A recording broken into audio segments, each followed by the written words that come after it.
a The New Era, el podcast donde siempre estamos hablando de qué está sucediendo en Venezuela. Tengo que contarles que estas semanas estuvimos sin grabar porque obviamente no teníamos cabeza para esto. Veníamos de lo que está sucediendo ahorita en Venezuela, que es una gran tragedia. Y bueno, con mucho dolor venimos a traer este episodio donde queremos conversar en un momento muy difícil para el país, en un momento bastante complicado después de ese terremoto ocurrido el 24 de junio, pero traer este espacio para entender con especialistas en el área qué fue lo que pasó, qué podemos aprender de esto, cómo atendemos esta situación desde cada uno de nuestros espacios y cuál fue ese movimiento social que ocurrió en Venezuela a raíz de este terremoto del 24 de junio. Hoy tenemos un invitado especial llamado el ingeniero Javier García, un ingeniero civil que es especialista en geología y proyectos viales. Además, está ahorita encargado junto a varios ingenieros en la alcaldía de Chacao de verificar las estructuras de todos esos edificios que pueden haber sido afectados y ver que estén en condiciones para ser habitables. Gabriel, siempre que habla de él, lo llama el profe, porque bueno, también es profesor de la Universidad Metropolitana y estuvo cuando Gabriel era estudiante, imagínense, siendo profesor de Gabriel en esa época. Bueno, sin más nada que agregar, Gabriel, Alejandro, vamos a darle la bienvenida a Javier García. Hola, mucho gusto, ¿cómo están? Gracias por la invitación. No, vale, gracias a ti, Bienvenido, Javier, y de Javier. verdad gracias por acompañarnos aquí en este podcast de la nueva era, que como dice Dani, de verdad que teníamos tiempo sin hacerlo porque esta situación que estamos viendo en Venezuela es una situación bastante crítica, algo que nunca nos esperábamos que íbamos a vivir. Siempre sabíamos que existía ahí esta posibilidad, pero nunca nos imaginábamos vivirlo. Como te dije la semana pasada, toda la vida estudiamos para este momento que está pasando nosotros como ingeniero civil. Todas las cosas que calculamos, todas las cosas que vimos para evitar un desastre en el momento que venga un terremoto. Y bueno, lamentablemente hace 2 semanas, ya más de 2 semanas, lo vivimos y entonces por eso queríamos invitarte acá para que nos cuentes un poco todas las cosas que has visto. Sé que has revisado estos edificios, sé que tu papá, que es un especialista en el tema, han hablado muchas cosas de qué es lo que pasó en La Guaira, por qué pasó eso en La Guaira y por qué no en Caracas. Entonces queremos que nos cuentes un poquito cómo ha sido esta situación, esta experiencia, porque en verdad todo el mundo está muy ansioso por saber qué es lo que pasó, la gente está muy nerviosa y bueno, queremos que la gente escuche cómo son los temas, cuáles son las soluciones para que esto no vuelva a pasar y bueno, cómo se ven todas las cosas, para que nos cuente un poco. Bueno, Sí, lo primero es puntualizar que el tipo de movimiento que tuvimos, el tipo de terremoto, es un terremoto atípico y con una periodicidad mayor a 200 años. ¿Ok? No es un terremoto de placa entrando sobre placa, esto es un roce de placas. ¿Ok?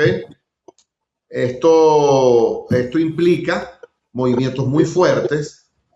Lo que nosotros vivimos fue atípico. Fueron dos sismos que entraron a la vez con una distancia uno del otro de unos 30 segundos y con movimientos diferentes. Eso es muy fuerte para una ciudad, para cualquier población.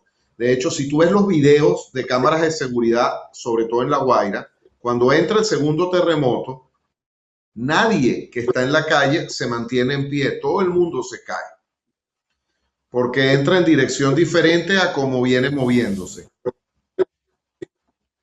Entonces, el problema, que es lo que todo el mundo habla, que a mí me llamó la atención algo que hablé contigo ayer, que si yo estoy cerca de una falla o por dónde pasan la falla, es verdad, tú puedes identificar la falla, sabes dónde están las fallas, pero no es el único elemento.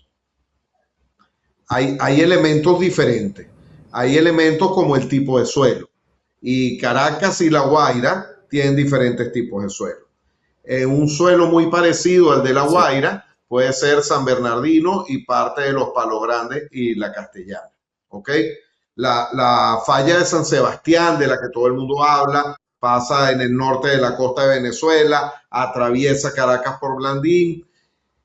Sí tuvo todo el movimiento, pero también tienes que unir varios factores. El tipo de suelo, en el caso de La Guaira, la Altamira, los Palos Grandes, la Castellana, San Bernardino, son coluvios que durante millones de años fueron arrastrados del Ávila, fueron depositados y es un suelo muy blando con unos peñones que es muy susceptible a los terremotos. Por eso fueron las zonas más afectadas. Por decirte, si tú te vas hacia la Trinidad, hacia Baruta, donde ya las formaciones que hay son unos esquistos cuarzomicáceos muy duros, ahí hay movimiento, pero con una resistencia del suelo mucho mayor. Entonces, por eso ahí las inspecciones que hemos hecho han sido más suaves. Ajá, una pregunta. Nosotros sabemos, obviamente, hubieron 2 sismos obviamente fue un movimiento que nunca nos esperábamos. En La Guaira, en Caracas y en La Guaira, el sismo fue, obviamente, pareciera que en La Guaira tuvo muchísimo más impacto, porque está bien, hubieron 2 sismos y en los videos se ve, pero hay edificios que no tardaron ni 5 segundos en caerse. Eso es la realidad. En Caracas se cayeron edificios, pero no se cayeron muy poco. O sea, se ve que la ciudad estaba preparada para este tipo de terremotos. Y gracias a Dios, de verdad que no pasó nada para lo que pudo haber pasado. Se cayeron unos edificios y sí hubieron muertes, lamentablemente, pero se puede notar la calidad de ingeniería que existe en las construcciones de Venezuela en Caracas. En La Guaira no pasó así, pero también hubieron empresas privadas que construyeron edificios con buena ingeniería que también le sucedió. La pregunta, todavía no sabemos la respuesta, no lo sabemos. Hay que hacer unos estudios para verificar qué fue lo que pasó este tipo de desastres en el futuro, porque nosotros calculamos para que los edificios no colapsen. Si el edificio se rompe, hizo el trabajo porque salvó vidas. Pero en La Guaira no se pudo lograr eso, con más de casi 200 edificios que se cayeron. Si esos edificios hubiesen estado las fundaciones en boca, edificios se hubiesen caído también. Esa es la pregunta que yo me hago como ingeniero. ¿Sabes? Porque quizás los pilotes estaban a 15 metros, las fundaciones, pero si lo hubiésemos hecho a 30 metros, se hubiese caído el edificio. Yo creo que también se fue agarrando mucha confianza, también se fue construyendo con un descuido en el estudio de suelo. Hay zonas desde el deslave que fueron declaradas de cuidado para la construcción, que tenían que tener quizás estudios más específicos, más amplios. Mira, yo vi un video de un edificio que no aguantó 6 segundos en La Guaira. Es verdad, es más malo, el suelo está saturado, todas las condiciones que tú quieras, pero tiene que haber ahora, de ahora en adelante, con las nuevas normas que vengan y depende de la zonificación, unas consideraciones a los suelos licuables, que no hemos tocado el tema, que son suelos que cuando entran en contacto con movimiento del agua, se transforma en líquido. Entonces lo que está ahí se parte, se hunde, entra en una torsión en la que el concreto y el acero no pueden resistir. Nosotros en lo que hemos ocultado, encontrado columnas que parece que lo hubieras fundido en acero, que quedó en nada por una actividad del suelo que no solo se movió, sino que se convirtió en algo parecido al estado líquido.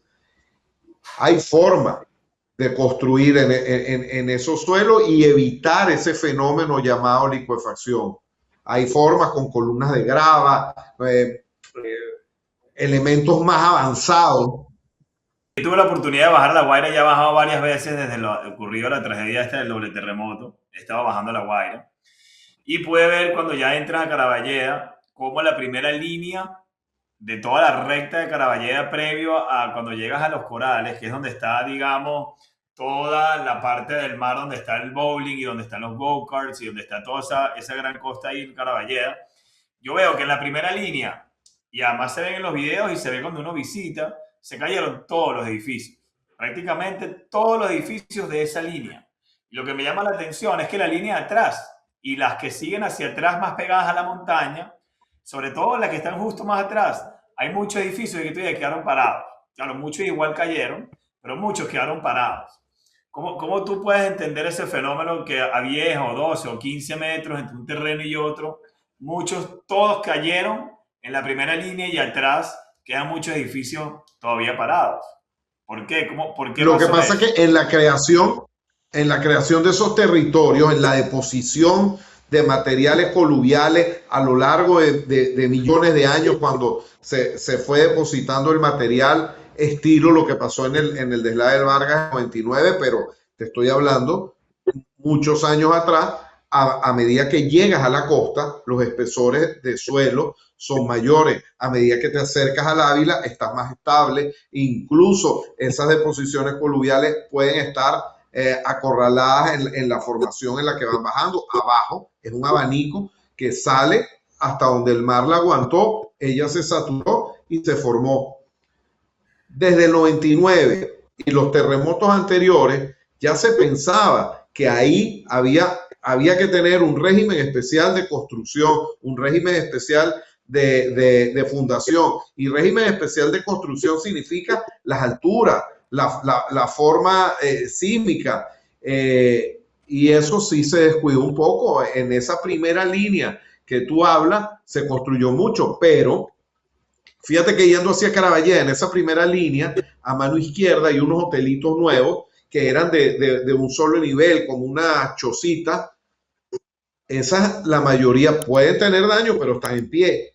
Lo que estaba del lado derecho, que tenían 10, 8, 12, 14 pisos, no está en pie. Evidentemente, ya la naturaleza no tiene manera de decirte, ahí no puedes construir así. La forma de construir en Vargas tiene que cambiar, tiene que ser más regularizada, y a medida que vayas bajando de cota hacia el nivel del mar, también tienes que bajar de piso y de peso y estudiar los materiales con que vayas a hacer y ser muchísimo más riguroso con el estudio de suelo.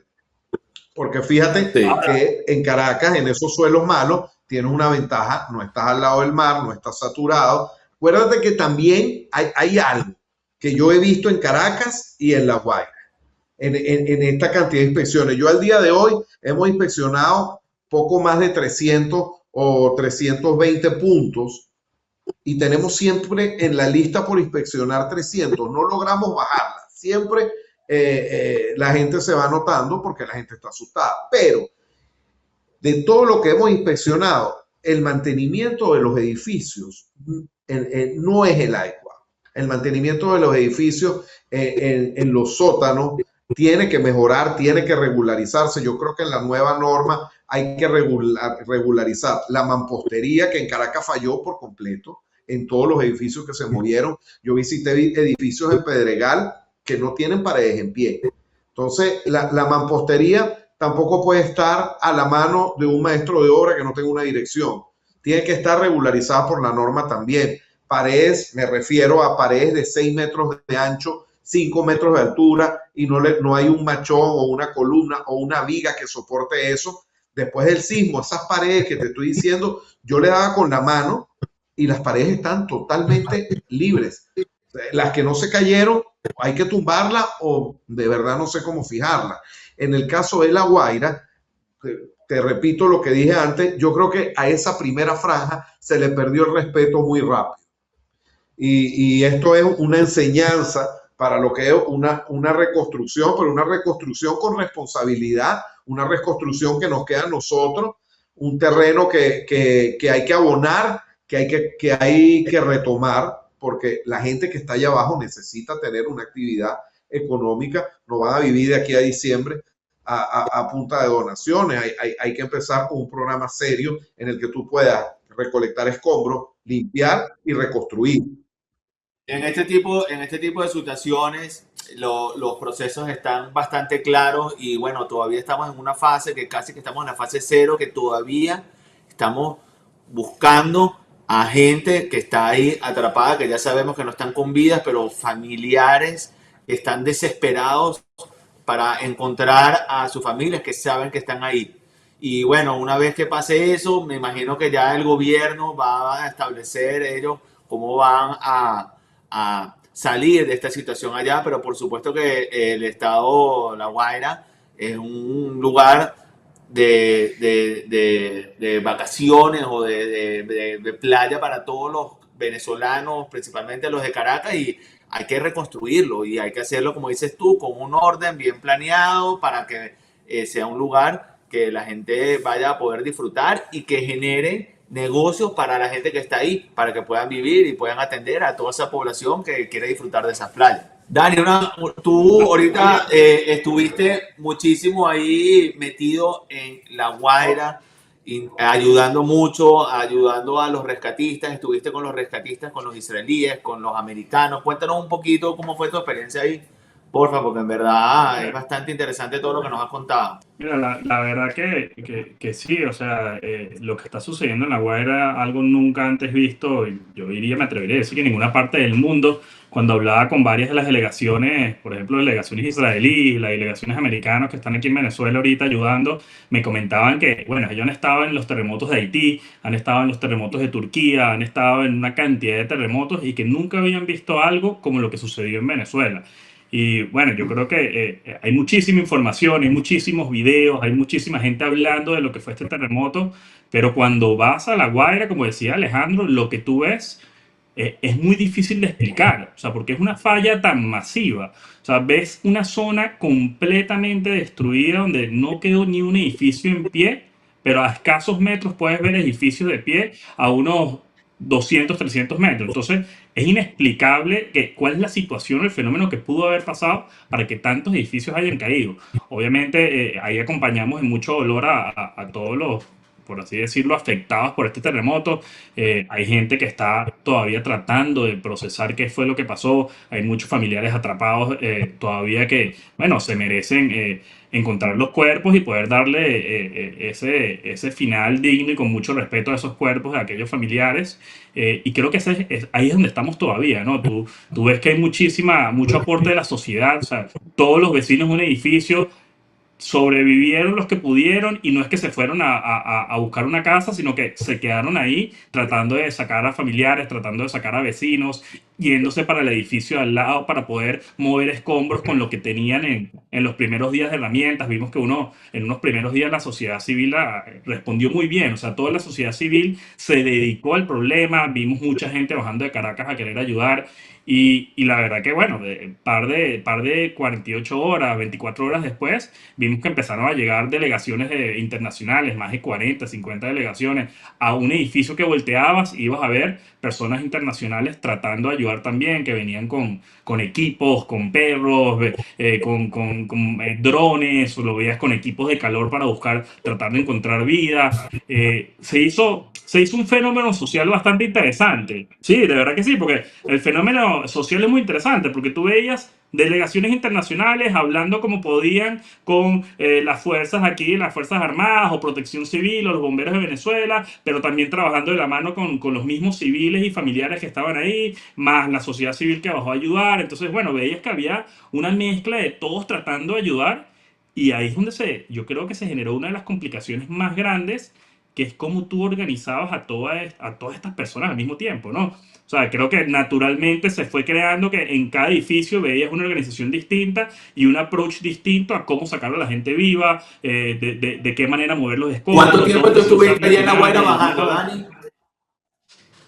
Yo el primer día que bajé fue a las 36 horas. Yo no bajé la noche del miércoles, no bajé el jueves, bajé el viernes. Y desde el viernes hasta 2 semanas después, ¿sabes? Estuve 15 días bajando, donde bajaba con una delegación o bajaba con... Aquí tuvimos filántropos de otros países viniendo a Venezuela para entender qué había pasado y ver cómo destinar el dinero de ayuda humanitaria para Venezuela. Y literal solo venían a ver para poder entender. Entonces ese nivel de ayuda llegó a nivel internacional y también veías, bueno, a entes del gobierno que estaban en miles de lugares ayudando, o sea, O sea, de verdad lo que pasó en La Guaira fue una cosa Javier, apocalíptica, de verdad, o sea, Javier, pero impresionante. explícame algo que también me da la duda para entender un poquito el suelo, tú que eres experto también en suelo.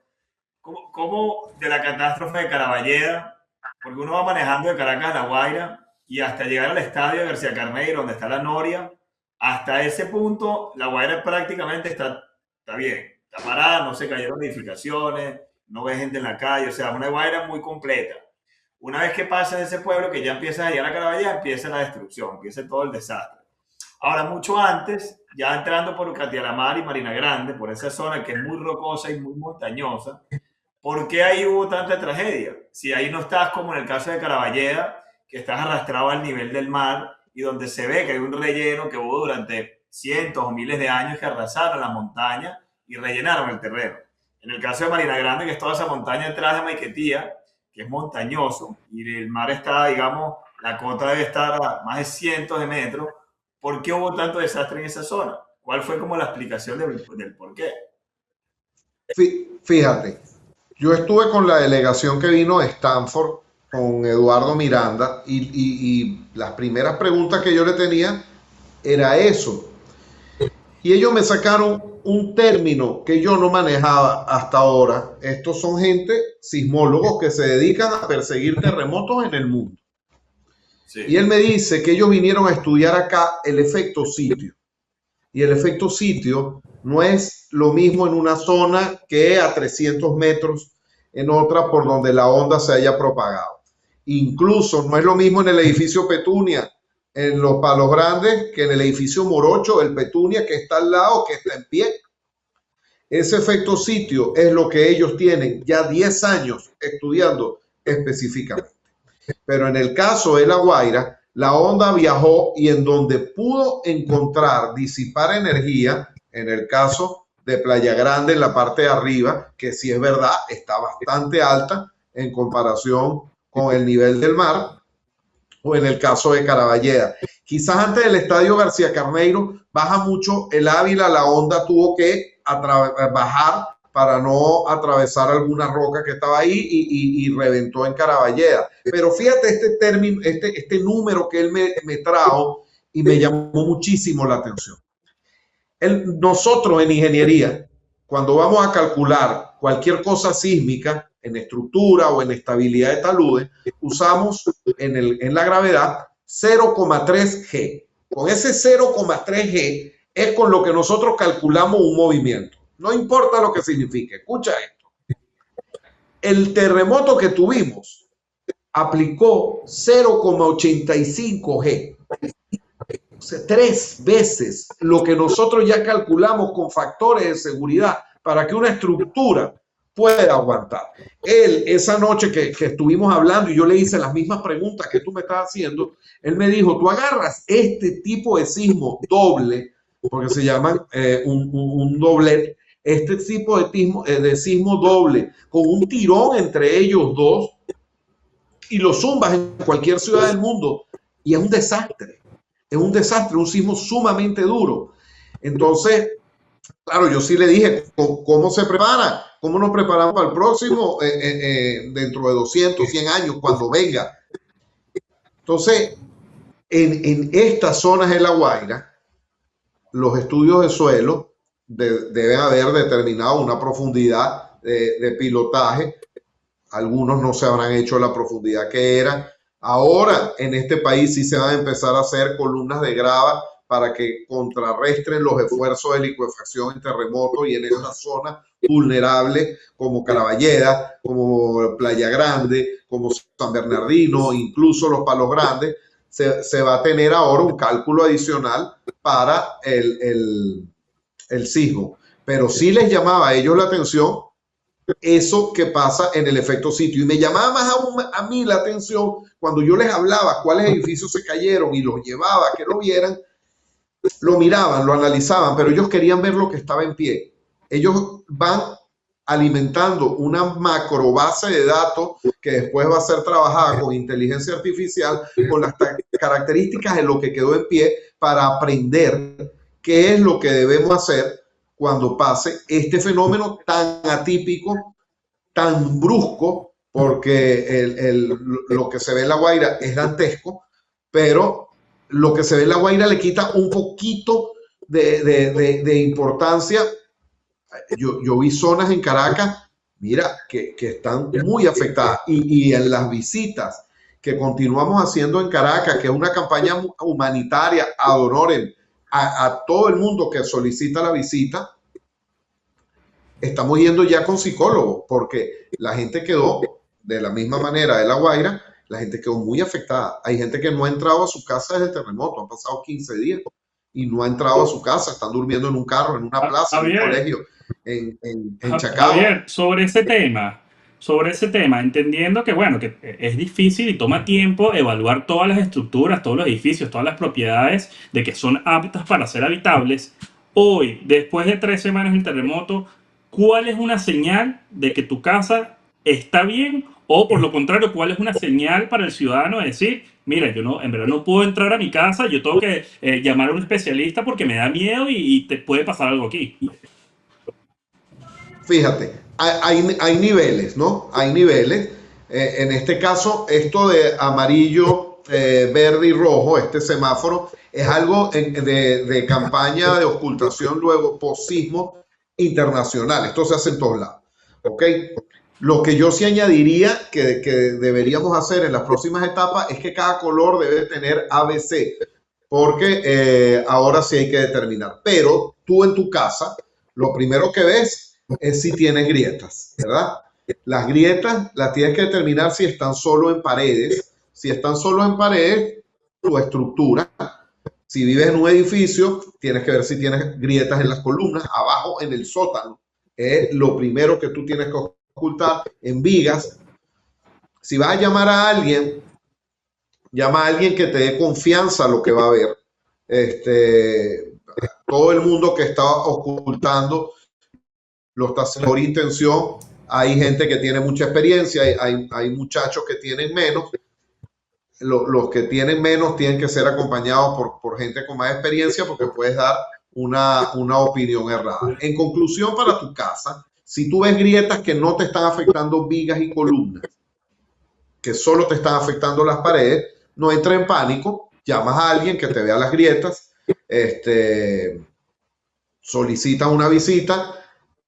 Nosotros, incluso a las visitas que nosotros vamos con unas piquetas, desnudamos las grietas, vamos con un aparatico, hacemos rayos X en las grietas. Yo en Caracas he visto muy poco semáforo rojo preocupante. Claro, los que hemos entrado que han sido rojos, sí han sido de gravedad. Y ahora estamos empezando a atender a los barrios que tienen problemas porque todo el mundo dice, no, Petare no pasó nada, porque Petare está en roca. Pero hay barrios en San Bernardino, hay barrios como el de Pedregal, como el de Bucaral, que fueron afectados. Entonces estamos asistiendo a los concejales de la zona que manejan esos sitios porque puede haber casas que están comprometidas y el problema del barrio es que cuando se cae una casa puede caer encima de otras y la densidad poblacional es muy grande. ¿Tú no crees que para el doblecismo que tuvimos, como tú bien lo mencionabas, y donde pegó fuertemente, aparte de La Guaira, en la ciudad de Caracas, no crees que fue una especie, yo no hablo de milagro, pero fue una especie de que sabemos que tenemos un buen suelo y unas buenas estructuras en Caracas, como para decir que de casi 50.000 más o menos edificaciones que tenemos en toda la ciudad de Caracas, más o menos entre edificios residenciales, hoteles, centros comerciales, casas, más o menos son como 50.000 edificaciones que solamente se hayan caído, que hayan tenido esa tragedia de caerse unos 5 o 6 edificios, que además son edificios, varios de ellos que son, incluso se construyeron antes del 67. O sea, ¿no crees que salimos sumamente bien dentro de este tema tan complicado y tan trágico? La ciudad de Caracas salió bien parada. Fíjate, a mí me parece que los daños graves fueron en mampostería, ¿ok? En Caracas, en paredes, los graves. Por decirte, Centroplaza se le cayeron un poco de paredes, pero la estructura está bien. Y yo estoy de acuerdo contigo. Sí, Caracas salió súper bien para lo grave y duro que fue este movimiento. Lo que sí nos deja ahora, lo que nos falló, que es esto, hay que arreglarlo. Hay que tenerle más cuidado a futuro. El problema de la mampostería en Caracas y en La Guaira ya es algo con más pinza, ya es algo con más de planificación, ya es algo como dijo Gabriel antes, estamos todavía en la etapa de ayudar a los que están abajo, de la gente que necesita a sus familiares para darle sepultura. Es algo delicado y después con una aplicación inteligente, darle una forma a la que ya vimos que es la zona más susceptible, evitando algunas cosas. Fíjate, hay un fenómeno interesante en Caracas, ahí en Bellocampo, hay unos edificios muy afectados de antes del 67, armados en una sola dirección. Pero hay uno en el que tuve la oportunidad de visitar, que es el edificio Don Pedro, en el que el edificio está picado en dos. O sea, la mitad se cayó y la mitad está en pie. Pero la mitad que está en pie tiene los vasos sobre la mesa. O sea, no se cayó nada, los cuadros, todo. Y es como si hubieran cegueteado el apartamento y la mitad del edificio cayó y la otra mitad está en pie. Ahora viene ya una etapa difícil en Caracas, de esos pocos que tienen esa falla, decidir qué hacer. Tiene que decidir cuáles entran a demolición, cuáles entran a reconstrucción, cuáles entran a un armado que tiene un lado, que tienen que ser los mejores profesionales, prestar su servicio, su conocimiento, sus neuronas, para hacer un refuerzo, como después del 67 se le hizo a muchos de los edificios. Esta etapa de ese cálculo, de esa ayuda, yo creo que va a durar unos meses más, porque como te dije al principio, nosotros seguimos teniendo una lista de 300 personas que quieren que lo visitemos, que quieren que le digamos qué pasa en sus casas, en sus oficinas, en sus locales, y la lista no baja. La lista no baja. Ayer a mí me pareció que era un buen día. Cuando terminamos, yo a las 5 de la tarde, yo sí dije, mira, ya no puedo más. Me estaban incluso esperando en la casa. Yo ayer cumplía años y entonces le dije, yo necesito parar hoy temprano. Pero hoy fue un buen día. ¿Cuántas hicimos? No, hicimos 28. ¿Cuántas nos quedan? 300 otra vez porque se nos inscribieron 34.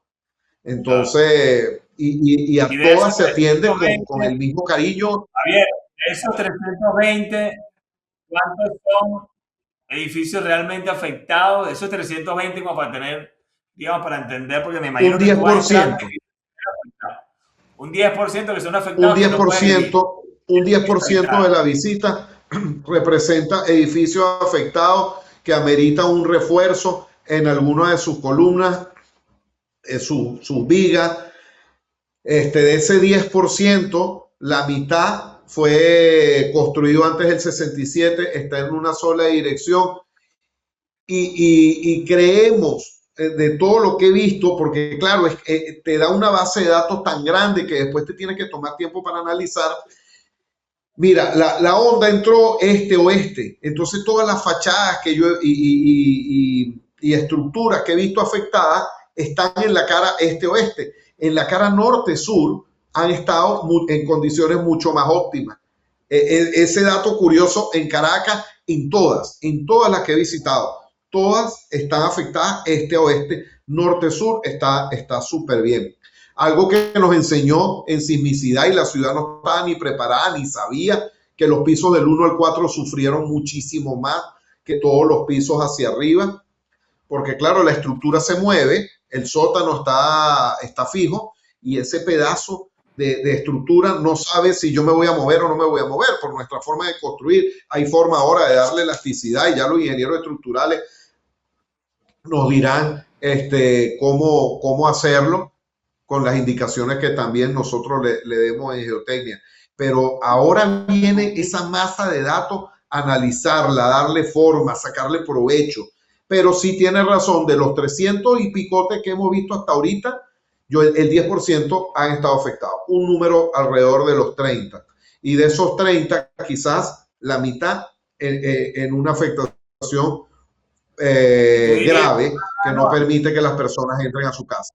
¿Tú creerías que a partir de hoy, a pesar de que estuvo bastante bien soportadas las estructuras en Caracas, sobre todo las nuevas de los últimos 20 años, tú igual crees que viene una nueva norma sísmica a partir de ahora y en adelante en la ciudad de Caracas, o la que tenemos ya es bastante robusta como para seguir teniéndola? Lo que pasa es que después de estos fenómenos tan grandes y graves, sí tiene que haber un estudio, una reunión de toda la sociedad técnica una revisión de la norma, fíjate, hay que analizar si en La Guaira respetaron el recubrimiento en zonas marinas, que no sea el mismo recubrimiento para el acero que en Caracas. Hay que ver si castigamos más el recubrimiento en las zonas costeras. Hay que quizás revisar el recubrimiento en Caracas, porque en todas las ocultaciones que hemos hecho, muchos edificios con filtración presentan corrosión en sus aceros. Hay que ver la forma de prever que la filtración va a existir por algún descuido y proteger un poco mejor el acero. Pero a mí me ha parecido muy interesante lo que en el medio ya se está hablando de la nueva normalización, que ya incluyen normalizar la actividad de mampostería que no estaba normalizada, que simplemente la estructura súper bien estudiada y eficiente, porque mira cómo funcionó. Y luego veníamos a taparla como nos daba la gana, trabando los ladrillos como nos daba la gana. Que si bien uno dice, no, no te preocupes, se cayeron paredes. Una pregunta, una cosa. Nosotros, cuando calculamos o diseñamos un edificio, nosotros diseñamos y calculamos un edificio para que el edificio no colapse, para que en el momento del sismo salve vidas. Que se caiga una pared no es, o sea, obviamente no queremos que se caiga una pared, pero uno no calcula o trabaja para eso. O sea, tú hacer un edificio y llenarla de cabillas y ponerle unas vigas para que la pared no se caiga en el momento que haya un sismo. O sea, si es una necesidad para que el edificio no se caiga y no colapse, yo sí lo haría. Pero no creo que sea una necesidad ponerle una normativa al tema de lo que es la mampostería para cubrirte con un sismo, cuando lo que tú que estás buscando es salvar vidas. No que el edificio no se le caiga una pared. O sea, entonces, está bien, quizás hay que buscar algunas soluciones para que la mampostería esté mejor creada. Si haces una pared, obviamente, de 6 metros, le metes una viga o le metes unas cabillas para que soporte mejor. Pero, ¿sabes? No sé si es una norma para el tema de la mampostería. Como en Estados Unidos construyen mucho con Plysen y con drywall.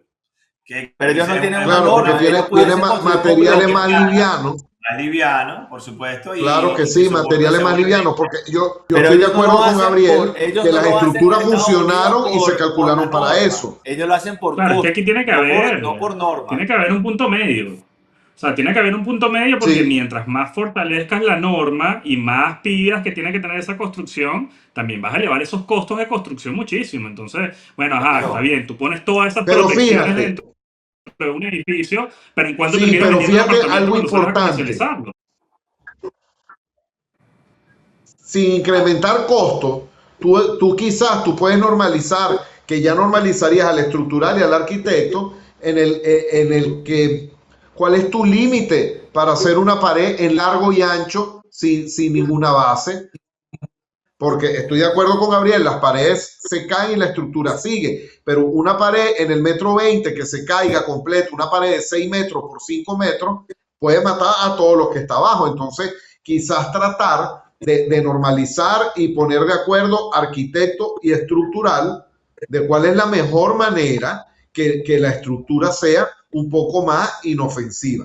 Eso es lo que yo pienso en lo que he visto. No, sin duda, pero si vas a hacer una pared de 8 o 10 metros, obviamente que tienes que meterle acero o meterle una viga o meterle una columna, porque obviamente no. Eso estamos de acuerdo. En cuanto a lo que dijo Gabriel de la norma, Gabriel no.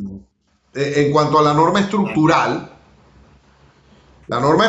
yo creo que sacó 20. Si tú la sigues, porque fíjate cómo salimos en Caracas. Lo que hay que revisar es qué pasó a lo largo de los años en la construcción de estos edificios de La Guaira que atravesaron una situación difícil de movimiento y de suelo. Dime. ¿Qué pasó, por ejemplo, en los barrios o en Katia, que ahí no hay norma? Ahí se construyen casas, como tú bien lo mencionabas al principio. Ahí no hay normas, ahí no hay permisos, ahí simplemente hay construcción en las montañas. ¿Cómo, con un doble sismo tan potente como el que vivimos, cómo aguantaron estos cientos de miles de casas en los diferentes, digamos, zonas populares de Caracas? ¿Cuál fue la Mira, razón? eso es interesantísimo. Eso es interesantísimo. Porque tú agarras y empiezas a analizar una casa de Petare, un rancho de Petare, tiene al lado otra adosada y tiene al lado otra y encima, en forma de pirámide, no encima de ella, va abrazando la montaña que a su vez tiene al lado otra y a su vez tiene al lado otra adosada. Adosada significa pegada. Y empieza a subir otro y otro. Llega un momento en que la masa de los tramos del barrio son una masa de concreto que están pegadas a una roca y además están construidas en forma piramidal, no están construidas en forma de edificio. Y entonces la roca se movió, pero la masa completa se movió con la roca. A mí me dejó muy impresionado visitar barrios de Petare donde vi columnas más de 8 metros que no tienen ni una grieta. Están perfectas. Es verdad, está en un equisto no meteorizado, en un equisto muy sano, que quizás no transmite, no transmite la onda igual que un suelo blando. La onda no puede atravesar la roca y entonces el sismo le llega a ella de mucho menor magnitud. En las casas de Petare que yo visité, O sea, y ahí viven casi 1,5 millones de personas. O sea, no puede ser que en toda esa zona, o sea, no se cayó ni un rancho. Yo le di la vuelta a los barrios de La Guaira y están perfectos. O sea, no hay ni una grieta. No, la perfecto. verdad que es impresionante. Sí, los barrios que yo visité de Petare tenían donde ponen los vasos, la estantería, y me decían, ahí no se cayó nada. Vasos, los platos, nada, nada. Claro, pasan a ser estructuras muy ligeras, construidas con columnas, la mayoría de acero, algunas vaciadas, le ponen mucha cabilla cuando la vacían, y quizás se mueve con una facilidad, porque tú a esos ranchos le das un golpe con la piqueta y el rancho completo vibra. Entonces, acuérdate que el movimiento disipa el efecto del sismo, ¿no? Un edificio rígido en un sismo se parte y listo. Aquí tienen una movilidad muy grande, pero sí te puedo decir, lo que yo he visitado de Petare, no vi nada. Y le preguntaba a la gente, te decía, sí, se movió mucho, pero aquí no se cayó ni una casa. Mi pregunta, Javier, Eso me con respecto impresionó. a eso. ¿El maestro de obra es un genio o es un tema de los suelos o es ambos? O sea, ¿qué pasó ahí? Es ambos. O sea, que no haya pasado algo ahí. Fíjate, quizás la pericia a lo largo de los años construyendo esos ranchos, el suelo es excelente, el suelo es excelente. Mira qué raro. El suelo más caro de Caracas es un coluvio del Ávila que en tramos puede tener 200 metros de coluvio. O sea, que tú pudieras hacer un piloto y no vas a llegar nunca a una roca en la zona más cara de Caracas. Y en la zona más pobre de Caracas estás al lado de una roca. Para ¿Cómo? los que no La, sabemos el término de ingeniería, ¿qué es coluvio? Es esa mezcla que viene del Ávila en los deslaves, que es suelo con las rocas que se arrastran del Ávila y en forma de abanico nos van haciendo los valles. Altamira, La Castellana, Los Palos Grandes, San Bernardino, son productos de deslaves milenarios de coluvio. Coluvio es suelo arrastrado con roca, es una masa, una plastilina. Pero Javier, en la Castellana, en Altamira, tenemos barrios también. Altamira, la Castellana, Los Palos Grandes, Cebucán. Hay zonas Claro, y yo populares lo visité todo. Mira, yo y no, levanté y no, el barrio Pedregal entero, y solo coloqué una etiqueta roja en una construcción mal hecha nueva. Todos los demás estaban bien. imagínate. En Pedregal, al lado de edificios que perdieron paredes enteras o tienen comprometida una de las columnas. Claro, también estás comparando viviendas muy livianas. lo que Claro. sí se puede decir es que la ingeniería venezolana, el trabajo salió de verdad que bastante bien parado para el nivel de terremoto que tuvimos. ¿Sabes? De que el 10% de los edificios que tú hayas revisado, solamente esos tengan un problema estructural y que no se hayan caído es un tema de que los ingenieros han hecho bien los trabajos.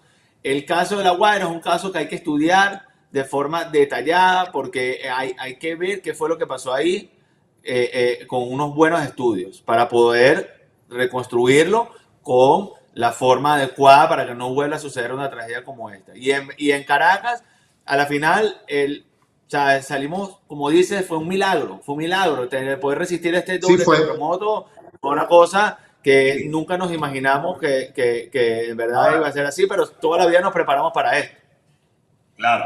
Ahora, sí, Javier, así hablando, es. Eso me lo dijiste tú ayer y yo creo que es así. Ahora viene la misión de todos, de todo lo que estamos levantando se convierta en una data poderosa que nos permita analizar ya más adelante con más conciencia qué pasó en el barrio, qué copiamos del barrio ahora en nuestras construcciones, que es importante, cómo vamos a respetar el suelo y cómo nos vamos a preparar para que esto nos afecte de la menor manera posible en el futuro. Hoy todavía estamos asistiendo a mucha gente que está esperando por profesionales, por ingenieros, por psicólogos, por todos, porque sigan las donaciones, porque la gente siga bajando, pero la ingeniería salió bien parada y todo es una oportunidad para hacer las cosas mejor que como se hizo antes. ahora, Javier, hablando del futuro y hablando del futuro en la parte del sismo, sobre todo en la ciudad de Caracas. Por ahí siempre hablan de que dicen de que viene un sismo en la ciudad de Caracas más o menos cada 60 años. Pero bueno, también entendemos que la falla que tuvimos, que fue la falla de Boconó, fue una falla que tenía ya casi 200 años que no liberaba. Y esa falla de Boconó liberó además la falla de San Sebastián. Y esas fueron, digamos, las dos fallas que tuvimos, que creó de alguna forma el doblete que tuvimos, el doblete sísmico. Ahora, ¿qué tan cierto es que lo que dice por ahí de que ya estamos casi que en los próximos 60 años estamos libres de terremotos y que dentro de los países con problemas de sismo somos hoy, después de vivir hace apenas 3 semanas, vamos a ser o somos la ciudad con menos chances de terremoto en los próximos 60 años? ¿Eso es más o menos así o es más un mito? ¿Tú qué nos puedes decir? Fíjate, sí puede ser más o menos así y te voy a contar por qué.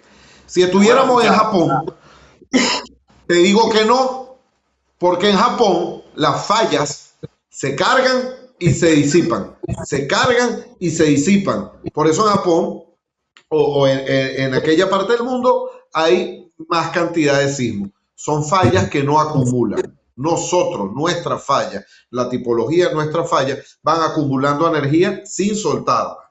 Van acumulando, hasta que llega un momento que no pueden acumular más energía y la sueltan. Y pasa esto que pasó.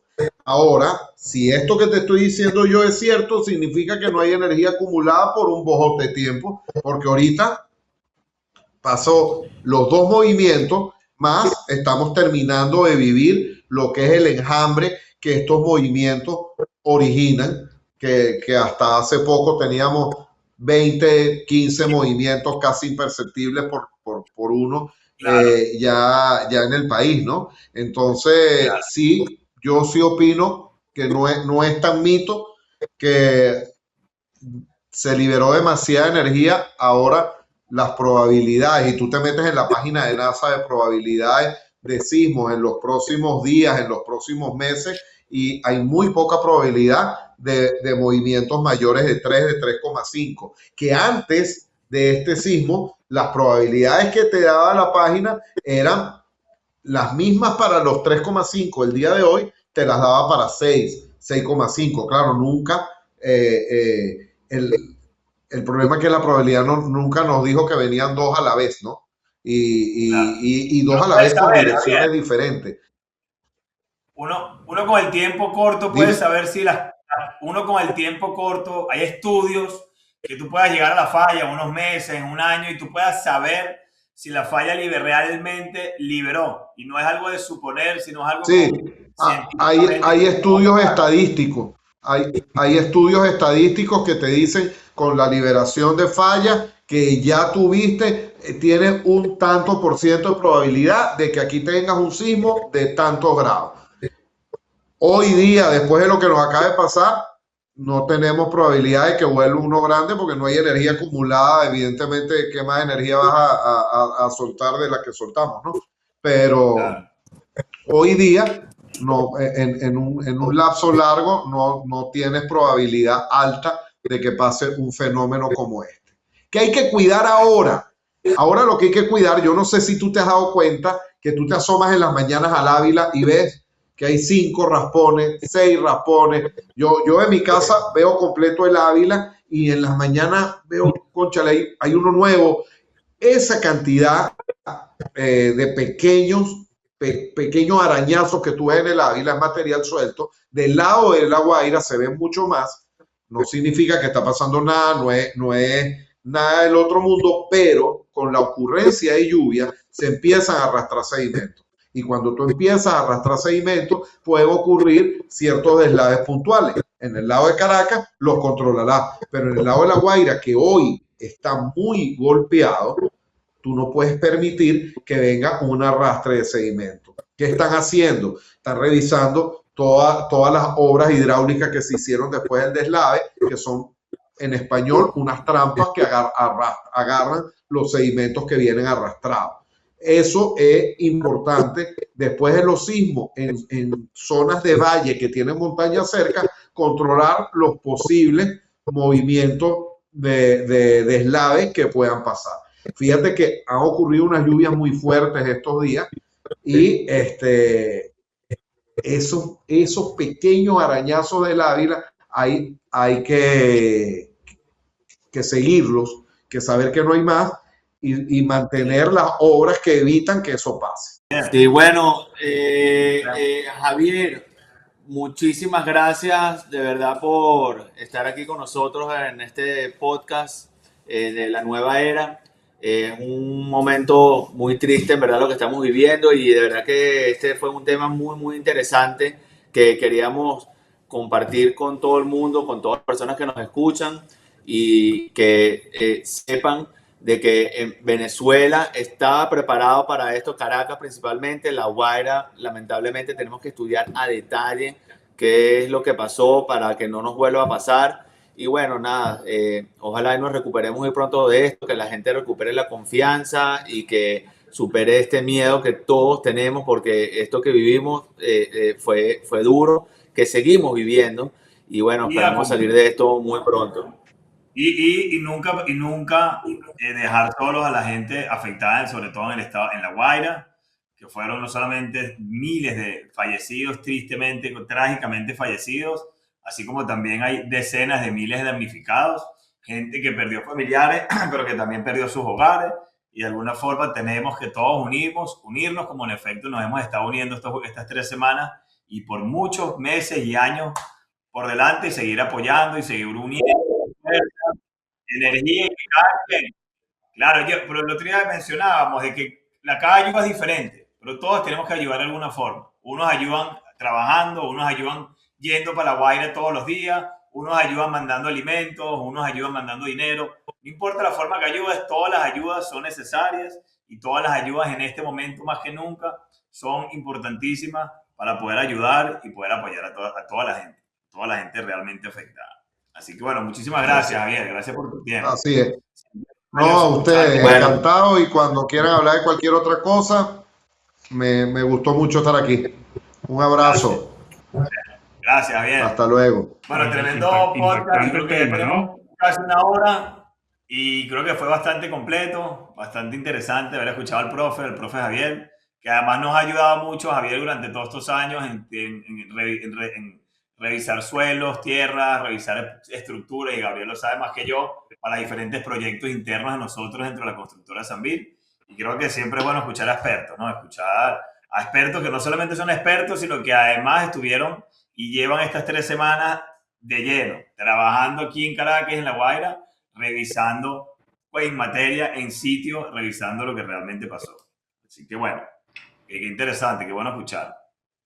De verdad que sí. Sí, bueno, y súper interesante que en la etapa en la que estamos ahorita todavía es muy difícil sacar conclusiones de qué fue exactamente lo que pasó y por qué pasó, pero que sin duda alguna, desde todos los espacios hay que seguir activos y haciendo, porque estamos en el momento crítico de cómo, de cierta manera, ayudar al que más lo necesita hoy en día. La gente pensaba que los primeros días, sí, los primeros días son súper críticos, pero todavía estamos ahí. A 3 semanas todavía hay gente que necesita apoyo, que no tiene vivienda, que no tiene alimentos, que no tiene cuidado, kits de cuidado personal. O sea, todavía hay gente que necesita de esa ayuda internacional, de esa ayuda del venezolano que está aquí, de esa ayuda del empresario, de esa ayuda de las fundaciones que se están haciendo cargo.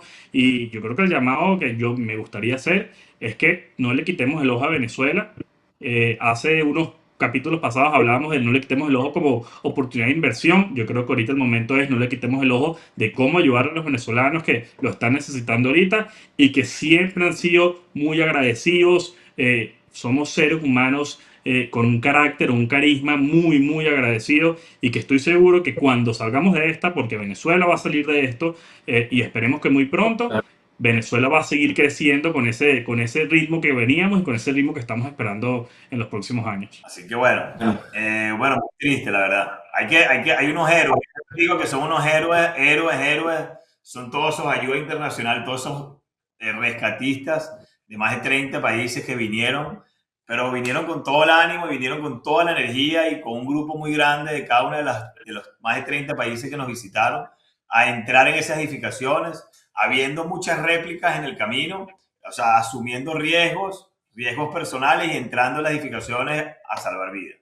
Y cada vida que salvaron, tuve la oportunidad de conocer la semana pasada al Topo Moisés, que es un joven que a moto propia de Ciudad Bolívar, que además no es topo, sino es simplemente un trabajador del campo, y ver la tragedia del 24 de junio, y me dijo, el 25 agarré como pude con autobusito y llegué a La Guaira. Y ya desde la semana pasada que estuve con él, logró salvar a 56 vidas bajo los escombros. Es un héroe. Además, cuando lo conocí tenía 3 días que no dormía, y además a eso súmale calor, súmale a él también falta de hidratación, falta de alimentos, y con todo eso, él decía que él tiene que salvar vidas, que él no lo dejaba ni dormir ni descansar estando ahí en las edificaciones. Así que bueno, yo creo que el venezolano en sí es muy solidario, y gente como este muchacho, como Moisés, yo siempre les voy a decir que son verdaderos héroes de esta patria, verdaderos héroes de Venezuela. Así que bueno, ahí bueno, tuvimos un agradecimiento, le mandamos muchas cosas, palas, comida para todo el equipo, para todos los amigos y todos los que estaban rescatistas apoyando. Y bueno, esos son gente que no podemos olvidar nunca. Así que bueno, tenemos que seguir. Mire, yo creo que hay muchísimas historias que vamos a poder contar la semana que viene. Sí. Queríamos hablar de eso en este capítulo, pero creo que la semana que viene vamos a aprovechar y hablar de todas esas iniciativas empresariales, de fundaciones, de las personas que todavía están sucediendo. Hay muchísimas cosas que siguen pasando ahorita en este momento, y creo que el foco de todos los venezolanos se transformó en cómo sacamos el país adelante después de esta gran tragedia, y cómo estamos unidos como país y unidos como venezolanos. Es así. La idea de esto es contarle a la gente un poquito de qué es lo que se está viviendo, cómo se está viviendo, y bueno, explicar todo el tema de lo que pasó con el tema del terremoto, y bueno, para que la gente esté enterada y poder comunicar lo que nosotros hemos visto y aprendido, y bueno, para prepararnos. Ale, Gabo, bueno, increíble otra vez tener este capítulo con ustedes, y bueno, con ese invitado que tuvimos, el ingeniero Javier García, especialista en geología y proyectos viales. De verdad que todo lo que aprendimos de él hoy, estoy seguro que muchas personas en Venezuela se lo preguntan, y bueno, para eso estamos aquí, para eso está la nueva era, para contar lo que está pasando en Venezuela, y en este momento tan difícil poder acercarnos un poquito y entender un poquito más a fondo qué fue lo sucedido después de esta tragedia. Y bueno, vamos a seguir aquí, vamos a seguir en la nueva era conversando. Ya retomamos esta semana, y la semana que viene seguimos con temas mucho más interesantes sobre cómo otras dinámicas se ven afectadas después de una tragedia tan fuerte como la que sucedió en Venezuela. Y sobre todo la invitación es, síganos en nuestro canal de YouTube, síganos en nuestra cuenta de Instagram, y pueden escuchar nuestro podcast desde Spotify también. Y lo importante es que si ustedes también tienen algún tema que quieran que discutamos nosotros en este podcast, coméntenlos, envíenlo, y nosotros lo vamos a agarrar y lo vamos a colocar aquí. Vamos a traer a un especialista si es necesario, y hablaremos de esto en la nueva era. Ale, Gabriel, increíble hablar con ustedes. Nos vemos la semana que viene.